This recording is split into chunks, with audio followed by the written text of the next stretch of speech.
الرحیم الحمد للہ رب العالمین والصلاة والسلام علی سیدنا و مولانا محمد وآلہ وازواجہ وذریتہ اجمعین۔ حضرت مولانا سید احمد پالن پوری صاحب کی کتاب میں فلسفہ کا مطالعہ جاری رکھتے ہیں اور سفسطائیوں پر بحث شروع کی تھی، لیکن کیونکہ کافی عرصہ ہو گیا اس کو پچھلے نشست کو، تو اس کو تھوڑا سا دہرانا جو ہے فائدے سے خالی نہیں ہوگا انشاءاللہ۔ تو حضرت فرما رہے تھے کہ سفستہ کے معنی ملمہ کی ہوئی حکمت، یعنی جس کا دکھاوا کچھ اور ہو اور حقیقت کچھ اور۔ تو یہ سفستہ کے مطلب بن گئے ہیں اب لغت میں، عربی زبان میں بھی، اردو زبان میں بھی،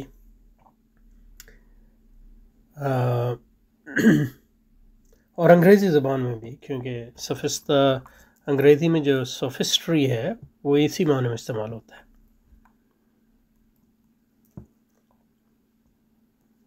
سوفسٹری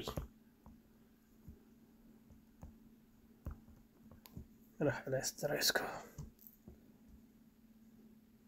سفسطہ، اردو میں سفسطہ کہ معنی ملمہ کی ہوئی حکمت، یعنی جس کا دکھاوا کچھ اور ہو اور حقیقت کچھ اور ہے۔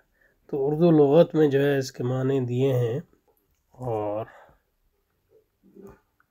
کہہ رہے ہیں کہ فتح سین، سکون فے، کسرہ سین اور فتح طا، سفسطہ، اس کو صحیح پڑھیں گے۔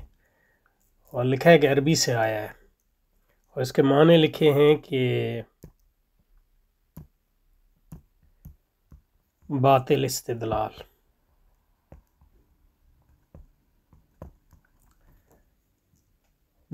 وہ استدلال جس کی بنیاد مغالطے پر، مغالطے، منطقی مغالطے، جس کو انگریزی میں فیلسی کہتے ہیں۔ اور خاص طور پہ فیلسی جو ہے، مغالطے جو ہے، منطقی مغالطے، وہ دلائل ہوتے ہیں جو بظاہر تو صحیح نظر آئیں لیکن ان میں جو ہے کوئی مخفی جھول ہوتا ہے۔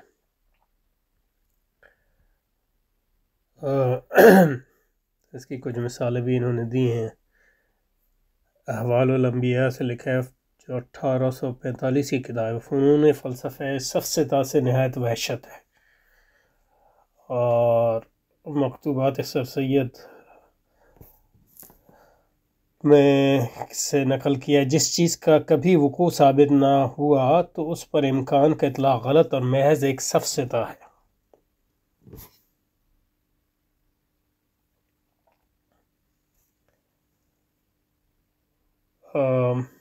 ایک اور کتاب ہے کہ اودھ پنچ سے ہے، شعر اور سفسطہ نہ تو اس قابل ہے کہ اقسام حجت میں جگہ پائیں، نہ اہل علم و حکمت ان سے کام لیتے ہیں۔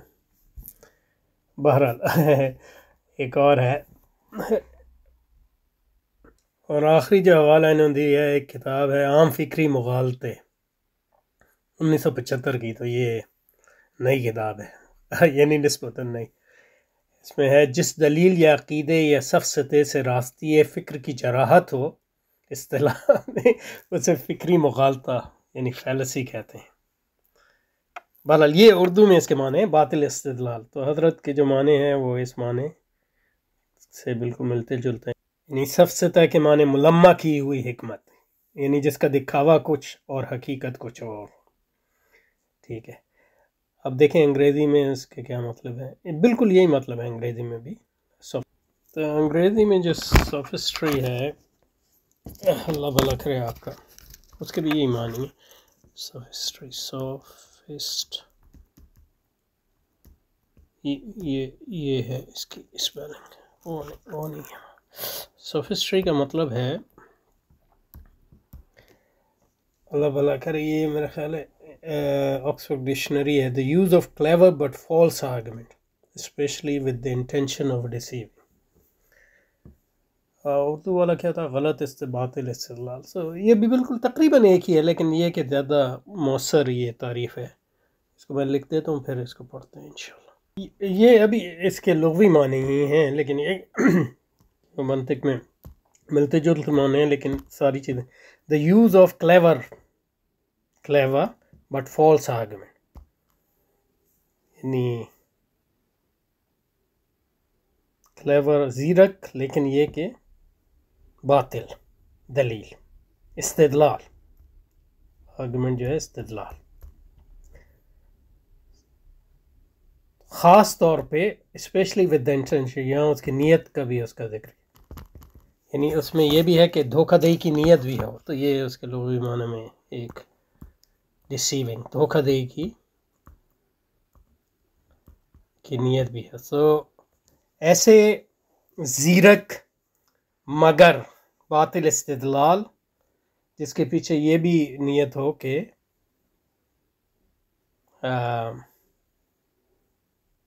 دھوکہ دے دیں، تو اس میں زیرک کا جو اضافہ کیا یہ ہماری اردو اس میں نہیں تھا، اور یہ دھوکہ دہی کا بھی جو ہے اضافہ ہوا، لیکن یہ کہ یہ ہمارے یہاں بھی سفسطہ جو ہے اس کے مطلب میں یہ شامل ہوتا ہے، سفسطہ۔ اللہ بھلا کرے آپ کا، ٹھیک ہے جی۔ اب یہ جو مطلب ہے یہ مطلب سفسطہ اور سوفسٹری کا ہے، اور یہ مطلب کوئی لغوی مطلب تو نہیں ہے، کیونکہ سوفوس کا مطلب تو حکمت ہے، جیسا کہ پچھلی بار ہم نے دیکھا، اسی فلسفے میں بھی آیا ہے فلسوف۔ تو یہ ارسطو اور افلاطون اور دوسرے لوگوں نے جو سوفسطائیوں کے بارے میں جو باتیں پھیلائی تھیں اس کی بنیاد پہ ہے، تو اس کا مطلب ہے جو ارسطو اور افلاطون چاہتے تھے کہ سوفسطائیوں کو حق اور یا باطل کے طور پہ بدنام کریں، وہ اس میں بڑے کامیاب ہوئے، حتیٰ کہ مطلب یہ ہے کہ لغت میں سوفسٹری کا مطلب ہی زیرک مگر باطل استدلال جس میں نیت بھی دھوکہ دہی کی ہو، تو یہ ہو گیا، تو یہ بڑی اہم بات ہے۔ اچھا، اب عربی میں بھی دیکھ لیتے ہیں، وہ بالکل تقریباً ایک ہی طرح کا ہے، گو کہ عربی میں میرے خیال میں جو تلفظ ہے وہ سفسطہ ہی ہے، کیونکہ وہ مصدر ہے سفسطہ۔ تو بطور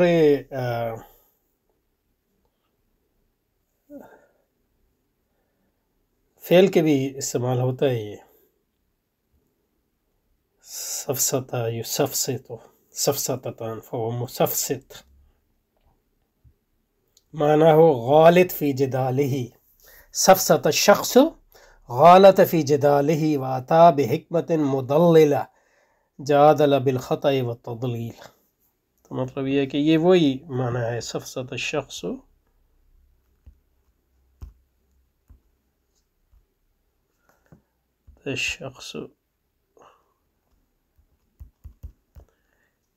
کہہ رہے ہیں کہ غالط فی جدالی، اس کا جدال جو اس کا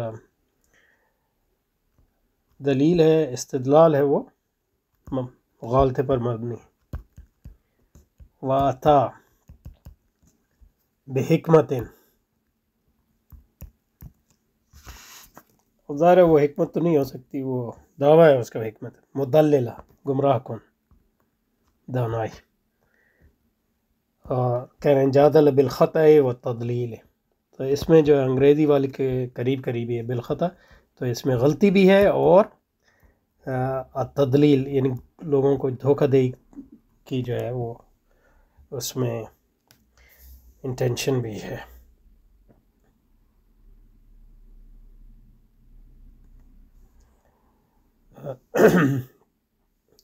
سفسطہ یہ قیاس مرکب من، یہ جو ہے منطق میں من الوہمیات الغرض من افحام الخصم و اسقاطہ، یعنی اس میں حق کی تلاش نہیں ہے، بلکہ اس کا مقصد جو ہے اپنے مخالف کو چپ کرانا۔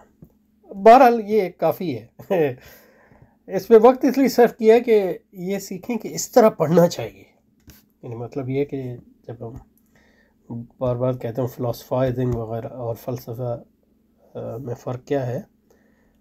تو یعنی کس طرح پڑھنا چاہیے کتابوں کو، وہ بنیادی طور پہ. تو اس لیے میں مطلب یہ ہے کہ اس کو، اور پھر یہ ہے کہ باتیں جب دیکھتے ہیں تو اس میں باتیں جو ہے نئی بھی پتہ چلتی ہیں. اچھا، تو اور یہ لفظ صوفہ بمعنی علم و حکمت اور استہ بمعنی دھوکہ دہی سے بنا، تو یہ غلط لگتا ہے. اور اس میں ذرا ہماری خاص طور پہ جو دور حاضر کے ہمارے علماء ہیں، بڑے بڑے علماء بھی، میرا خیال ہے ان کو جو ہے اس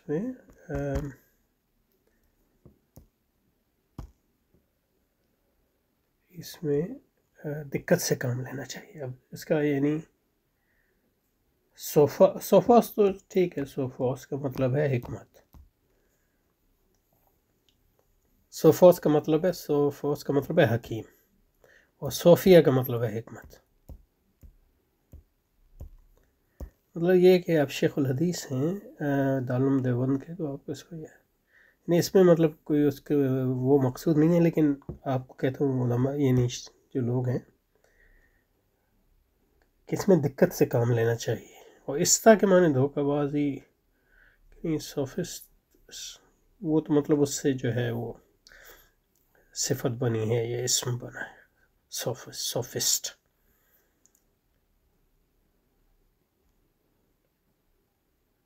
سفستہ کو حکمت باطلہ اور حکمت زائغہ بھی کہتے ہیں.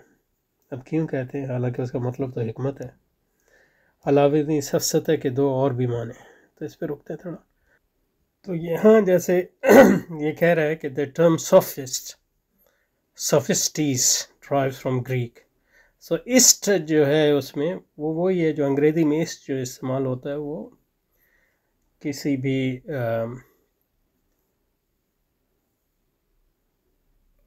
لفظ کو جو ہے یعنی فائل بنانے کے لیے استعمال ہوتا ہے. انڈیویجول، مثلا انڈیویجولسٹ، انڈیویجول کا مطلب ہے فرد. انڈیویجولسٹ وہ ہے جو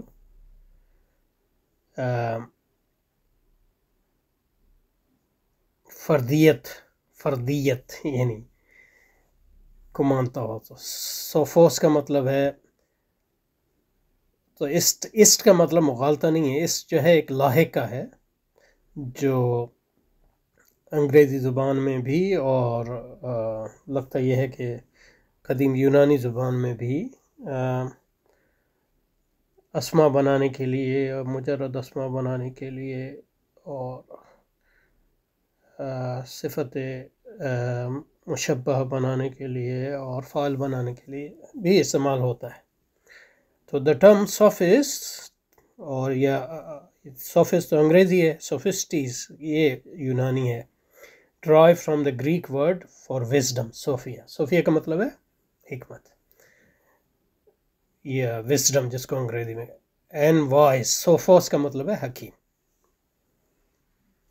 Since Homer at least these terms had a wide range of application. تو اس کا استعمال جو ہے فلسفیوں سے بھی پہلے ہے، اور سفسطائیوں سے بھی پہلے. ہومر یہ ان کا مطلب شاعر ہے، ان کا جاہلی شاعر. extending from practical know-how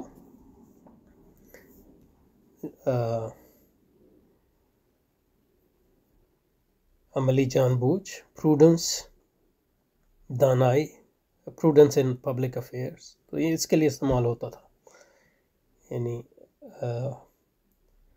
عوامی قضائے میں جو ہے حکمت و دانش سے کام لینا. poetic ability، شاعری کے لیے، یعنی شاعری کی استطاعت کے لیے بھی استعمال ہوتا تھا، اس کو بھی حکمت کہتے تھے. اور نظری علم کے لیے بھی استعمال ہوتا تھا. notably the term Sophia could be used to describe disingenuous cleverness long before the rise of. اور یہ ایک اہم بات ہے جو میرے ذہن میں نہیں تھی. وہ کہہ رہا ہے کہ سفسطائیوں سے پہلے بھی یعنی اس کا استعمال جو ہے زیرک مگر مغالطہ آمیز استدلال کے لیے بھی ہوتا تھا. تو یعنی مطلب یہ ہے کہ دیکھیں نا، تو کہہ رہا ہے جو سوفسٹ ہے اور یونانی زبان میں سوفسٹیز، یہ رومن آج یونانی تو اس طرح نہیں لکھتے، لیکن سوفسٹیز یہ جن الفاظ سے بنا ہے، جس لفظ سے بنا ہے اس کا مطلب ہے سوفوسیا اور صوفیہ۔ سوفوس کا مطلب ہے حکیم اور صوفیہ کا مطلب ہے حکمت، یا انگریزی میں جس کو وائز پرسن اور حکیم وزڈم۔ لیکن اس میں ایک اہم اور اس میں ایک اہم بات یہ کی ہے کہ سوفسطائیوں سے بھی بہت پہلے اور فلسفیوں سے بھی بہت پہلے، ہومر کے زمانے سے لے کے، تو ہومر جو ہے ان کا ایک دیومالائی شاعر ہے، جس کی 2 کتابیں ایلیڈ اور اوڈیسی جو ہیں مشہور ہیں شاعری کی کتاب۔ اس کے زمانے سے جو ہے سوفوس اور حکمت، یہ اس کا جو استعمال ہے وہ بہت مختلف جہتی ہے، یعنی تو عمر کے زمانے سے اس کے استعمال جو ہے کافی چیزوں کے لیے، مثلا دانش مندی کے لیے، خاص طور پہ سیاسی دانش مندی، پبلک افیئرس میں، یا نو ہاؤ کا مطلب ہے کہ جس کو ہم کہتے ہیں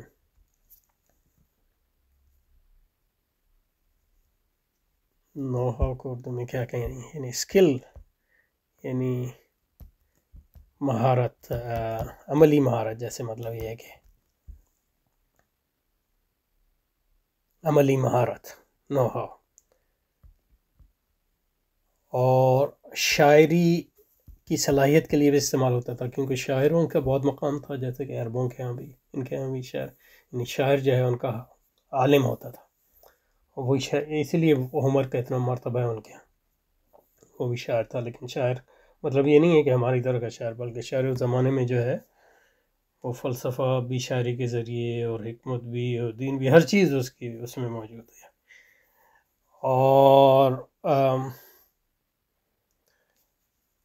اور نظری علم کے لیے بھی استعمال ہوتا تھا، یعنی جس کو بعد میں فلسفہ اور سائنس میں آگے۔ لیکن اس میں جو اہم بات ہے اس نے ایک کہی ہے، وہ یہ کہی ہے کہ سوفسطائیوں سے بہت پہلے یونانی زبان میں، تو اس کا میں نے کہا تھا کہ مطلب یہ کہ گو کہ وہ جو میں نے کہا وہ اس حد تک صحیح ہے، لیکن یہ کہ یہ ایک اس میں ایڈیشنل بات ہے میرے ذہن میں نہیں تھی، یا مجھے یہ بھی نہیں اب پتہ کہ مجھے پتہ بھی تھی کہ نہیں اس سے پہلے، وہ یہ کہ سوفس جو ہے، سوفوس جو ہے، سوفسطائیوں سے پہلے یونانی زبان میں، ان سے بہت پہلے مغالطہ آمیز اور زیرک لیکن باطل استدلال وغیرہ کے لیے بھی استعمال ہوتا تھا، اور اس کی اس نے مثال بھی دی ہے۔ ٹھیک ہے، تو اتنا کافی ہے اس کے لیے، واپس چلتے ہیں۔ اچھا جی، سفسطائیوں علماء کی حکمت، یعنی جس کا کچھ اور حقیقت کچھ اور ہے۔ یہ لفظ صوفہ بمعنی علم و حکمت، اور اس طرح کے بمعنی دھوکہ دہی سے بنا، یہ غلط معلوم ہوتا ہے۔ یہ سوفوس اور صوفیہ سے بنا ہے، سفسطہ اردو میں، اور سفسطہ کو حکمت باطلہ اور حکمت زائغہ بھی کہتے ہیں۔ علاوہ ازیں سفسطہ اور سفسطہ، کیونکہ اردو میں ہم پڑھ رہے ہیں کہ 2 معنی اور بھی ہیں: گفتگو اور مخاطب کو جھانسا دینا۔ تو یہ جو مطلب سفسطائیوں پر اس کی، اور وہمی مقدمات سے بنا ہوا قیاس، تو یہ جو اس کی منطق میں جو ہے وہمی مقدمات سے بنا ہوا قیاس، یعنی جس کو سلوجزم کہتے ہیں، قیاس منطقی، جس سے مقصد مخاطب کو غلطی میں ڈالنا اور خاموش کرنا ہو۔ تو اس میں سفسطائیوں پر یہی تھی کہ وہ سکھاتے تھے لوگوں کو کس طرح جو ہے جیت ہو مجادلے میں یا گفتگو میں اور مباحثے میں، اور حقیقت کی تلاش ان کو نہیں تھی، یہ ان پر ایک الزام تھا۔ اس کو دیکھیں گے انشاءاللہ۔ اور قیاس منطقی میں جو مغالطے ہوتے ہیں اس کو فیلسی کہتے ہیں، جیسے کہ آپ کو پتہ ہے۔ یہ اردو میں، یہ عربی میں، اردو میں اس کو غلوطہ کہتے ہیں، منطقی غلوطہ، یہ اس قسم کی، یہ منطقی مغالطہ۔ اس میں یہ ہوتا ہے کہ مطلب یہ کہ آپ کے مقدمات درست لگتے ہیں، لیکن اس میں جو ہے ایک کوئی جو ہے سٹل، یعنی دقیق، سٹل، دقیق غلطی ہوتی ہے استدلال میں۔ تو بظاہر تو اس میں اور درست مقدمے میں اور قیاس میں کوئی فرق نہیں لگتا، لیکن اس میں کوئی ایسی مخفی، سٹل کا مطلب مخفی خامی ہوتی ہے، علت ہوتی ہے جس کو مغالطے میں ڈالتی ہے۔ اور اگر اس کو جانتے بوجھے ہوئے کیا جائے تو وہ مطلب وہ سفسطہ یا منطقی سفسطہ یا منطقی سفسطہ یا منطقی سوفسٹری میں اس کا شمول ہو جائے گا۔ تو یہ ساری چیزیں یہاں تک جو ہے کور ہو گئی انشاءاللہ۔ اب یہاں سے جو ہے اصل بحث شروع ہوتی ہے، یعنی ان کی جو سبسٹینشل گفتگو ہے، سفسطائی وہ شخص ہے۔ تو یہاں تک جو ہم نے بات کیا وہ لغوی اور اصطلاحی بات کی، تو انشاءاللہ اس کو اگلی بار کریں گے انشاءاللہ۔ اس پر یہاں رکتے ہیں، لیکن یہ کہ کوشش کریں گے کہ اگلے 2-3 دروس جو ہیں وہ اسی ہفتے میں انشاءاللہ مزید، یا اگلے ہفتے میں ہر دوسرے دن، یا کوشش کریں گے انشاءاللہ، تاکہ جو 2-3 ہمارے دروس جو ہیں ہفتے میں نہیں ہوئے اس کا جو ہے ازالہ ہو جائے۔ ٹھیک ہے، السلام علیکم۔ بلکہ یہ کہ ایک کتاب مجھے ملی ہے عربی میں، جس کا موضوع وہی ہے جو حضرت کی اس کتاب کا، لیکن یہ کہ وہ ایک شیعہ عالم نے لکھی ہے، وہ مدرس ہیں، یعنی ان کے حوزہ علمیہ کے، تو وہ بھی یہی کتابیں پڑھاتے ہیں، تو انہوں نے بھی اسی نیت سے لکھی ہے، لیکن وہ کتاب اس میں دقت مجھے زیادہ دکھی، پوری تو ابھی تک نہیں پڑھی، 2 جلدوں میں ہے، تو آپ لوگوں میں سے جو لوگ عربی جانتے ہیں وہ نیٹ پہ سے اس کو ڈاؤن لوڈ کر سکتے ہیں ایزیلی۔ اگر آپ کو نہ ملے تو مجھے بتا دیں، میرے پاس اس کی کاپیز ہیں، سافٹ کاپیز، تو اس کو آپ کو دکھاتا ہوں، وہ کتاب اس کی پہلی جلد دکھا دیتا ہوں۔ تو یہ جو ہے اس کا نام ہے مبادئ الفلسفہ الاسلامیہ، عبد الجبار الرفاعی، یہ اس کا پہلی جلد ہے، اور اس کے موضوعات تقریباً وہی ہیں جو ہم معین الفلسفہ کے موضوعات ہیں، صرف یہ ہے کہ ان مقدمے میں انہوں نے اصل میں مغربی فلسفے کی ایک طائرانہ تاریخ بھی دے دی ہے، تو وہ ہمارے لیے کافی اہم ہوگی۔ دوسرا یہ کہ جو میں نے چیدہ مقامات سے دیکھا تو لگتا ہے کہ انہوں نے اس کی تحقیق جو ہے مضبوطی سے کی ہوئی ہے، حالانکہ مطلب یہ کہ ان کے افکار اور مولانا کے افکار میں کوئی فرق نہیں ہے، لیکن یہ کہ انہوں نے یعنی مطلب اس قسم کی غلطیاں نہیں کی ہیں جس کی طرف اشارہ ہم نے ابھی کی ہے۔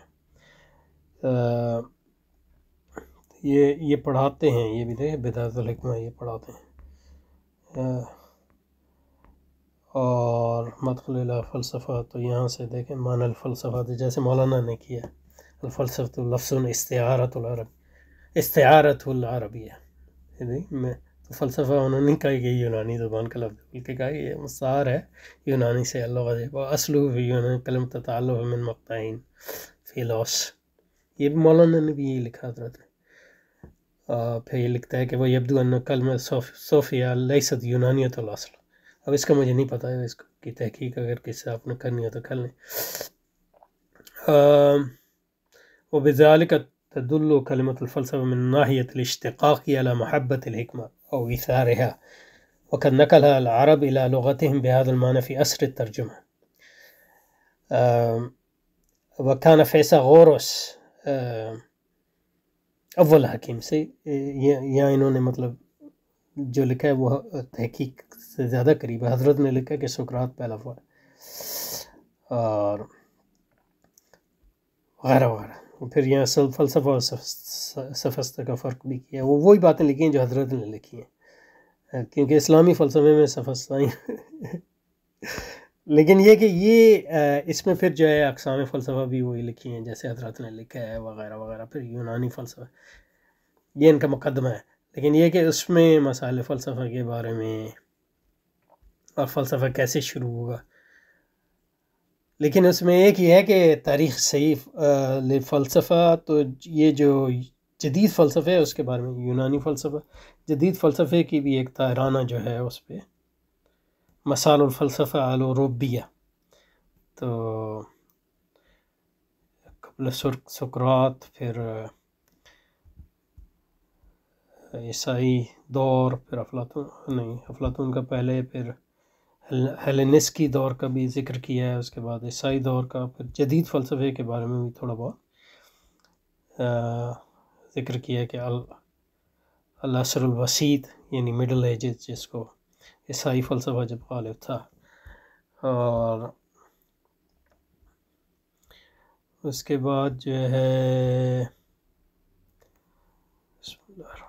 عصر النہدہ، یہ جو ہے نیا فلسفہ عصر النہدہ. پھر جو ہے فرانسس بیکن کے بارے میں یہاں لکھا ہے، اور دیکارت، ریشنلزم، انلائٹنمنٹ، تنویر، لاک، جرمن فلسفے کے بارے میں. تو اس کا ایک تارانہ نظر ہے. باقی اصل کتاب جو ہے موضوعات وہی ہیں جو حضرت کے موضوع. تو یہ ایک اچھا یعنی مطلب یہ ہے کہ، اور اس میں دوسرا عربی میں جو فلسفے کی کتابیں ان کے حوالے بھی ہیں. تو یہ اچھا ہوگا کہ اگر یہ دو جلدیں بھی ساتھ ساتھ ہم رکھیں تو اس میں سے جہاں جہاں حضرت کی بات سمجھ میں نہیں آئی اس کو دیکھ سکتے ہیں، یا جس میں کوئی بات پر ہمیں جو ہے اتنا تیقن نہ ہو تو یہ اچھا ایک کمپیریٹیو یعنی موازنے اور کے لیے ہوگا انشاءاللہ. تو اس پہ رکتے ہیں انشاءاللہ. السلام علیکم.